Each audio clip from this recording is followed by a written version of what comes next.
I'm Adrianne. And Kerri Ann. This is the owner of All About You Placement Senior Resources, and we have questions that get asked all the time about seniors and where they can live or what are their options, whether it's them or their family. So we're going to kind of go over a few of the questions that we get asked all the time. So let's talk about our veterans. What are options for veterans when it comes to senior living? Yeah, so I'm very blessed that I have a veteran expert that I work with, and then I've got some other folks that are very well versed in veterans, and I know enough to be dangerous about it because I work with a lot of veterans. But what I will tell you is that in Arizona, we have a large VA care home, and actually we have it in Tucson and in Phoenix.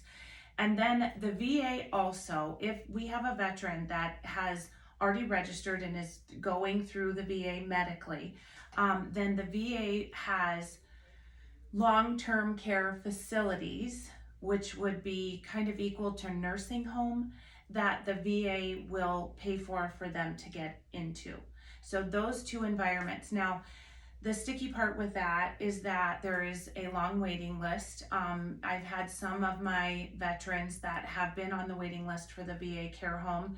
And that also, that list is also can move around according to somebody's, like if they have a Purple Heart. If a Purple Heart veteran is trying to get into the home, then he may get in even though he's lower on the list than the others because of his designation. So there's a bunch of different pieces that are involved in that. When I have a family that has a veteran, then there's a lot of things we want to look at. Number one, I want to get them with, again, I know enough to be dangerous, but I always want to steward my clients the best by getting them with the experts. So I get them with the experts so that they can ask the questions and get the lay of the land. The other thing is that we have a benefit called the VA Aid and Attendance Pension. It's one of the very few pensions that's available to spouses of veterans. And so we want to see, can we tap into that? Because that is actual money that goes into their bank account to use towards assisted livings and all that kind of thing. Many of my veterans go that route as opposed to, because again, a lot of my veterans are not, it's not the right environment for them for the VA care home or the nursing home, even though the VA pays for it. They are wanting to be more in a assisted living senior environment. And so that's when we look at the other resources that we can use that the VA could provide for them. I think that's great. I think a lot of people don't realize that there are multiple options for the VA, and that they can go into an assisted living facility and not have to just be where they say this is veteran paid. Yes. So I think that's a great resource for our veterans to make sure that you check that out anytime you have a veteran and you know in the future you're going to be looking at senior housing. Okay, so here's some fun questions for you. Yes. What are the differences between senior living and assisted living? Assisted living is senior living. Same thing. Same thing. They just have two different names. Yeah, because when I say that I want to expose people to senior living, I'm talking about a variety of things. That could be independent living, assisted living, memory care, whatever that may be. So senior living also incorporates the 55 plus large communities. Now I don't, that isn't what I specialize in, but that is considered senior living. And if somebody is looking at going from their regular neighborhood, regular home into a place like, where we were at Trilogy at Power Ranch, it's senior environment, senior houses, senior living. Yes, love that. What's the difference between senior living and nursing home? So nursing home, that's such a tough word because that's old school, and that's I think why people put that in the computer, because nursing home is where their brains are at. So nursing home would be long-term care facility. That is those placements where on one side is a rehab that you would go to like after surgery, and then we've got the long-term care side, which would be considered nursing home. So it's just an option within senior living. Okay. What is the difference between senior living versus long-term care? Okay, so long-term care is that nursing home side, is that um, more medical type of environment as opposed to senior. Senior living encompasses all of them, but long-term care is that. Okay. What about assisted living versus skilled nursing? So skilled nursing is long-term care, what I just said. So skilled nursing would be the rehab, with the rehab side and the long-term care side. That long-term care side is considered skilled nursing. So it's just that they have a nurse on staff, not there all the time. And a lot of my assisted livings have nursing that's there. So yeah, the long-term care is nursing home, skilled nursing, that other side of a rehab that is in that building that we would again go to on one side, and the other side is where people live. Okay, perfect. How about assisted living versus memory care? Okay, so assisted living, I would say, and this is me, because I have assisted living care homes that folks with memory care can go into and live very successfully. Now, an assisted living community, you may have an assisted living side, and then you have a memory care side.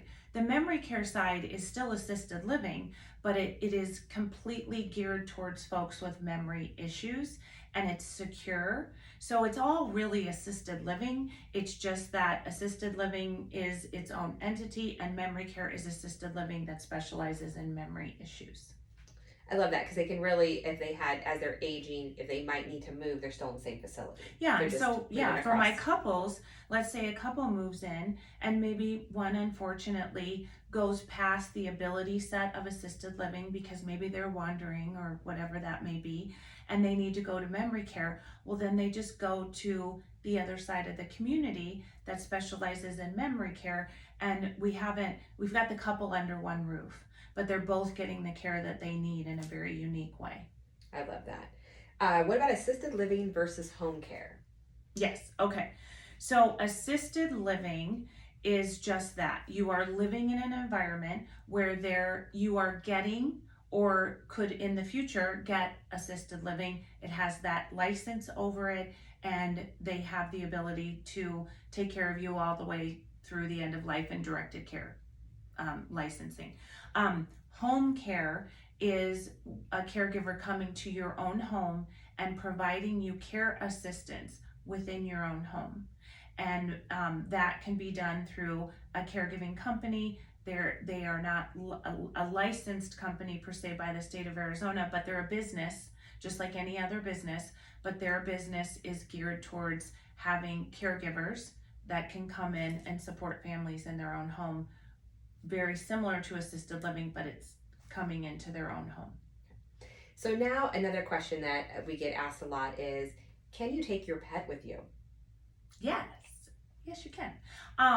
Now, okay, that yes is not broad. I'm gonna take that back. Okay, so I was like, wow, that was an Yeah, energetic yes. I know. Well, I mean, the fur babies need to go with them if they can. So, every case is unique in its own. The majority of my communities will allow pets, will allow, dog, cat, pet, but some of the communities have a size limit.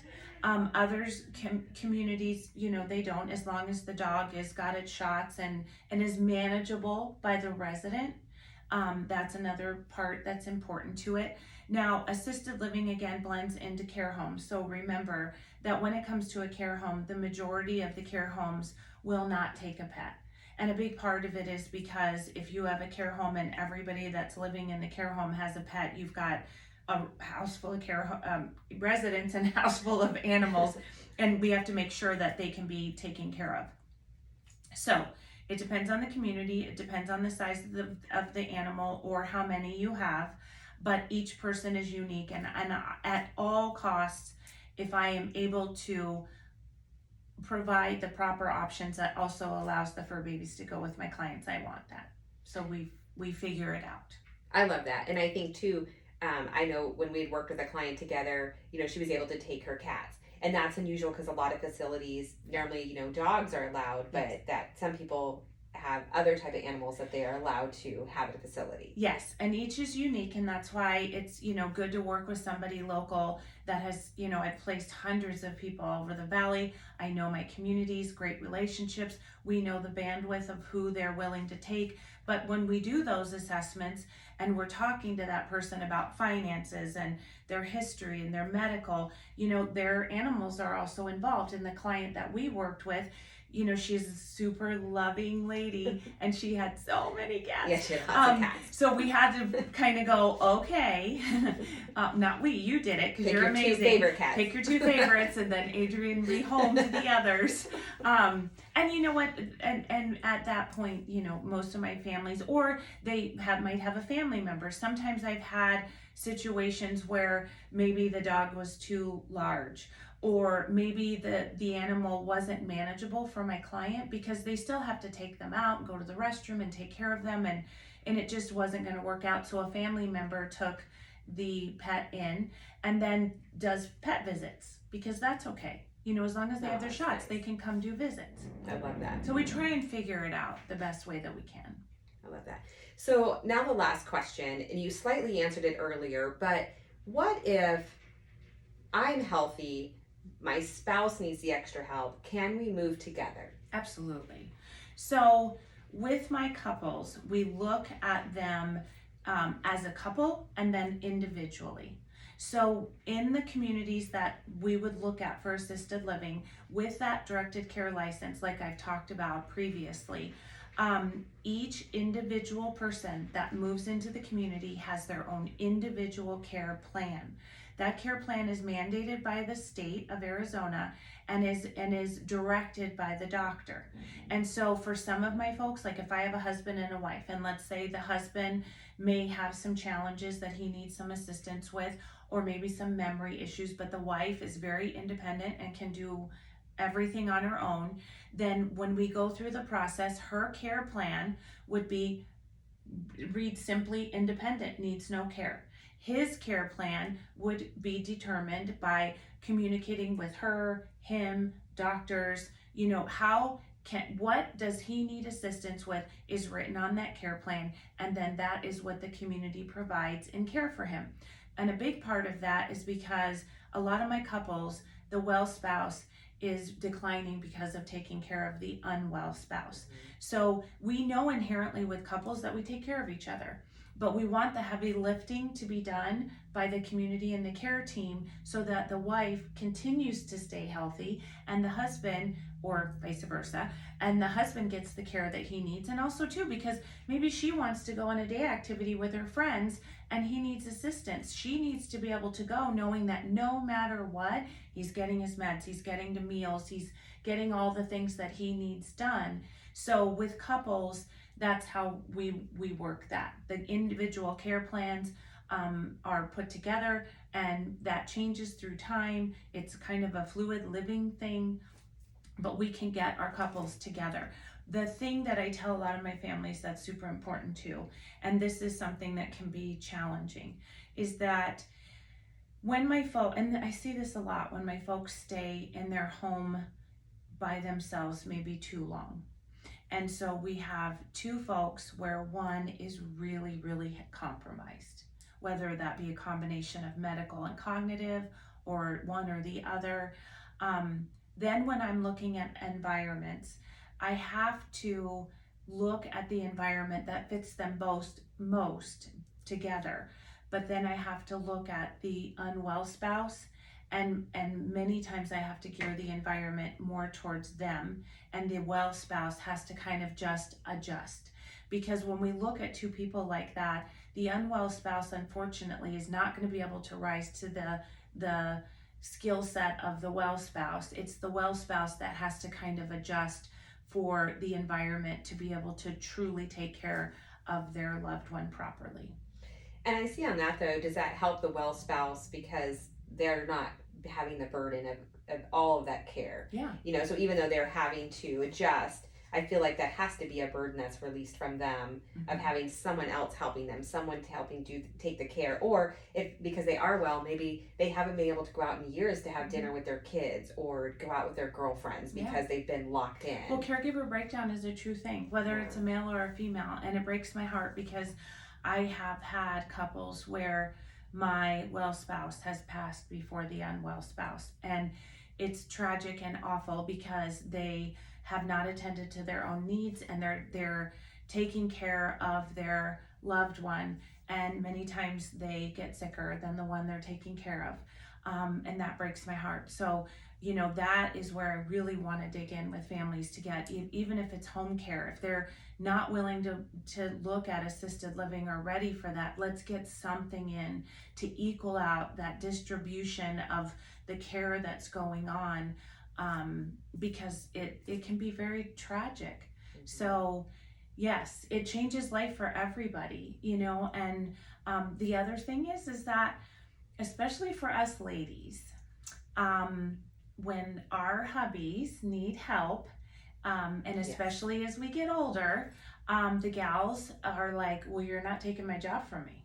I can take care of my husband. I can do everything. And the kids get frustrated because they're like, Mom or Dad, let them help you so you both can do well in your life. So it's a challenge, and we have to walk through these. And that's why I love getting with people way before an emergency happens. And I hate when my families wait until, well, I don't want to talk to Mom or Dad, or I don't want to do this, and they want to live in their home, and we want to honor them. Well, that's all great. But then when something significant happens, everything changes. Then we're doing an emergency placement. All of our options have narrowed down to what's available. It might not be what they want. So I love getting with people and doing that way before, because then we have a plan and we know what they want. And I think that's a big thing, because a lot of people talk about, well, I don't want to, my parents don't even want to talk to me about their will. No. They don't want to talk to me about death. They don't want to have a discussion. But really, when it comes down to it, that if they're waiting to the last minute, then they might not even get what they were wanting, nor do the kids know, and now they're stressed, or, one's in the hospital, something's going on. That, what are kind of some of those questions that you recommend that children our age talking to our parents, what are some of those questions they should be asking their parents to start that conversation? Yes, so people need to be talking about this at all ages. So I will say that when my youngest son turned 18, within a week he was at the attorney and he was doing his paperwork. He was doing his power of attorney paperwork, he was doing his what if paperwork, and he was getting his affairs in order, because things happen to people at all ages. So a lot of the folks that I work with are afraid to talk to their parents because they haven't done it themselves. That is true. Yes. So I tell people all the time that talking about getting your paperwork in place, making your wishes known, talking about planning for being a senior, all those things are important. And just because you talk about it doesn't mean all of a sudden you're going to be thrown in a nursing home and miserable. Because if that's the case, I'm going to talk about losing 20 pounds because I want to do it right away. Right? Absolutely. Right. So for folks, my call to action is all ages, talking about power of attorney paperwork, all of that stuff, and planning, because we plan for kids to go to college. We don't wait until you and I didn't wait until our kids were about ready to walk out and get their diploma to go, oh, I have to plan for their college. Right? Okay. So same thing with seniors and senior living and all these other things. It's things you have to talk about, and it may be uncomfortable, but you have to, because the other end of that is when you don't. I get a senior who has not done any paperwork, not told their kids anything, and now maybe we have a cognitive impairment involved, and what do you do then? Now we have to involve attorneys, it's just a nightmare. So the long answer to that question is, sometimes in life with people you love, you have to talk about hard things, and they may not like it, and it's okay, because they'll still love you, and they may be mad the same way as we irritated the hell out of our parents, but they still loved us, right? And they told us things we needed Yeah. to hear. And I think that's what people forget, because we are in such a busy world, and Mhm. we're so busy all the time. And we are the sandwich generation, that we have we have our parents, we have our kids, and then there's even grandparents. So And grandkids. And our parents are Yeah. and so there's so much going on to have those conversations. And that the same, like when my son turned 18, it was power of attorney and all these things, because I want to make sure that if something happened, one, we knew what he wanted, but we also had the control to make sure we were making that decision, Right. not a hospital making that Yes. decision. And the same with my mother when she was going into a major surgery. I was like, I need to make sure you have all this paperwork in order. You need to have this done, and you make sure this, that you've updated things, because it's been so long. And, was she thrilled to do that? No, she was focusing on a surgery, but we had a couple weeks to make sure everything was in order, to have, and know where everything was. Because and power of attorney in that paperwork is their words. It's my words. My power of attorney is my words of what I want. I am just telling you, my person, I want you to facilitate my wants and needs. This is what I want and need, and it's your job. If I cannot speak for myself, or if I have had a trauma or a cognitive impairment that has moved so far along that I'm unable to understand the decisions that I'm making, you are facilitating what I want. That's all that it is. And I've had people go, well, if I give the power of attorney, well, here's the other part. I've had kids that have said, well, I have my mom's power of attorney, so I'm going to tell her what to do. And I'm like, oh, no, you're not. Because your mom can talk for herself. Just because you have the paperwork doesn't mean you're the boss of her. Right. So there are very major things that would trigger that, to be able to be the person that says, I'm taking my parents' paperwork and now I'm facilitating what they say they want. Right. And I think that's important conversations to have. As our parents age, we need to know what they want. We need to know their needs. But they also need to know that we need to understand that they have that fear of, the word nursing home, and they don't understand what senior living and assisted living and memory care and all of these options are to them. And having those conversations with our parents now, I really feel like that sets them up, that it's so much calmer for them when the time comes. The whole family's on board and knows what they want, or where they're wanting to move, why they're, selling their house, and this is where they feel comfortable moving to. So just having those conversations are important.